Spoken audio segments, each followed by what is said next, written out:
Hello. Every so often in this business we encounter an item that really speaks to us and we think is pretty special, and this is just such an item.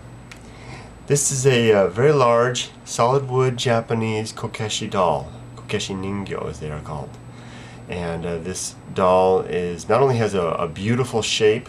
The body and the head sections fit together so nicely, and they're very well rounded. It's a classic shape as well. The doll is impressive also for its size, but principally the thing that catches our eye with this one is the subject matter that the artist used in painting the piece. This is an image of the Zen Buddhist monk Daruma. Daruma-san was an Indian monk who traveled throughout China and is credited with the founding of the Zen sect of Buddhism, which has since spread all throughout Asia and is very well known here in Japan.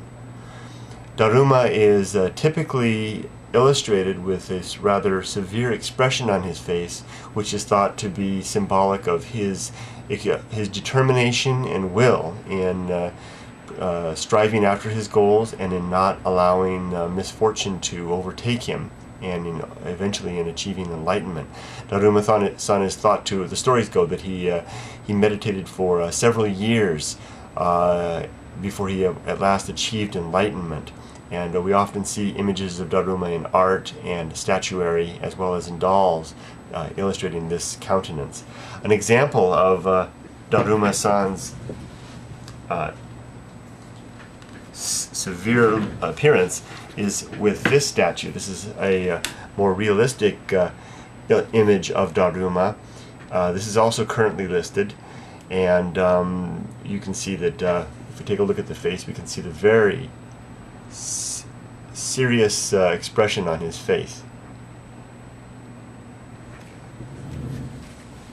Daruma-san is most popular in Japan, and this form, this little doll, which the Japanese use to, they paint the paper-mache dolls and they paint in one eye when they want to achieve a goal, and using Daruma's example of never giving up, when the goal is finally achieved, they'll go ahead and paint in the second eye there. So this very large kokeshi is a special type of kokeshi. In fact, it is a Naruko style kokeshi with a head that turns and makes a sound that the original, it was originally thought that this sound was designed to emulate the sound of a baby crying, because these were toys for children long ago. Let's go ahead and turn it now and see what kind of sound it can make.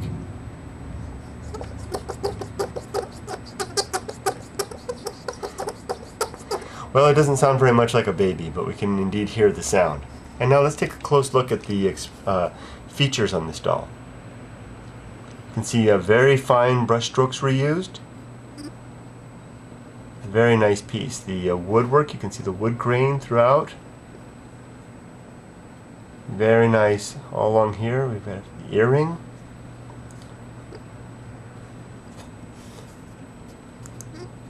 The doll has marks and scratches and some discoloration and a darkened appearance from age, which we think enhances the appearance of the piece.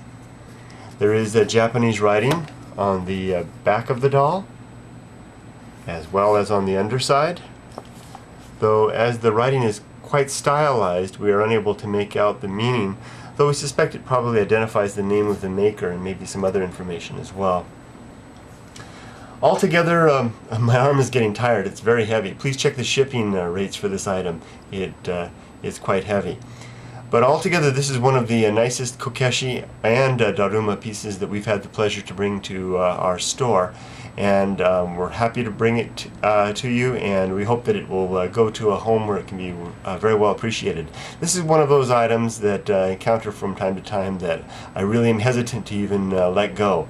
I want to keep it for myself. And I hope that it will wind up in a good home where it can be enjoyed and appreciated, and perhaps they make a centerpiece of a collection. Thank you very much for dropping by. Please let us know if you have any questions. Take care.